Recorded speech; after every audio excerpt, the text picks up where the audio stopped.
Hello, hello, hello, Yeah. hello. Okay, I'm back now.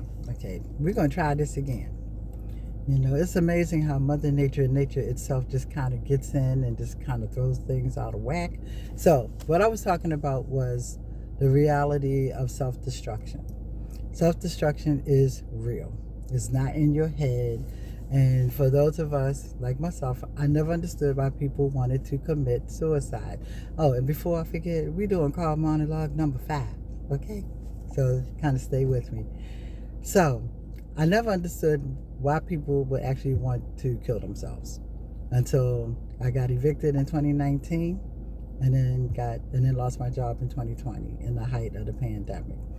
I've lost jobs before. I've never been evicted. And here I was, 62 years old, both parents deceased, my only sibling deceased. I don't have a family that runs to your rescue like that. I didn't have friends that ran to your rescue. The only friends I ever had was the ones that want something or want me to save a life or give them some information. So I sat in this room at my co-worker's house where I stayed when I lost my apartment. And I remember staring out the window every morning, listening to the birds chirp and do whatever they want to do.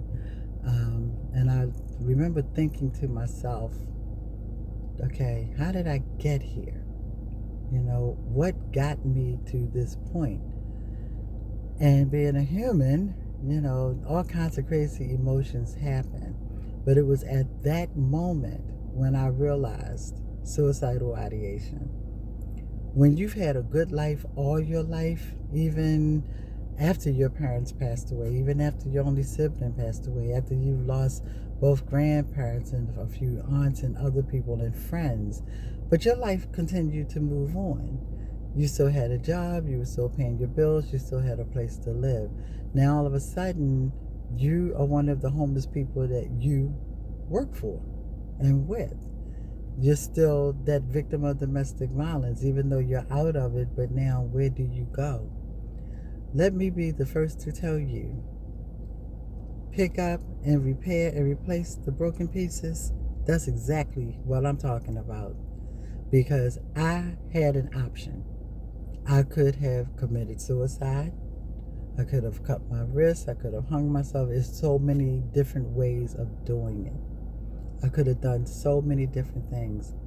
But then I realized not only do I love the hell out of me, I got 6 beautiful grandchildren and found out that I had 2 great grandchildren on the way.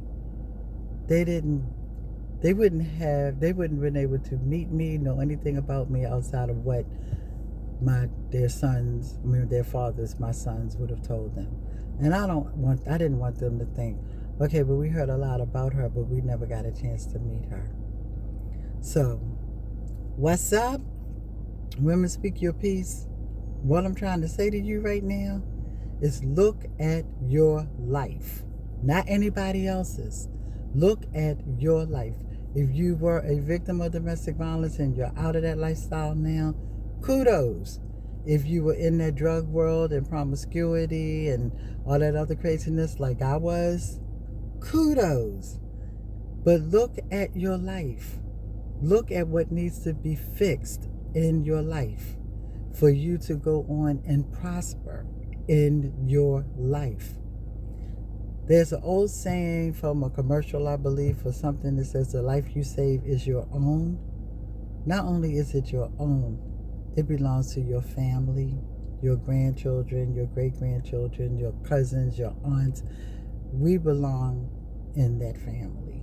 We need to be a stellar advocate for our family.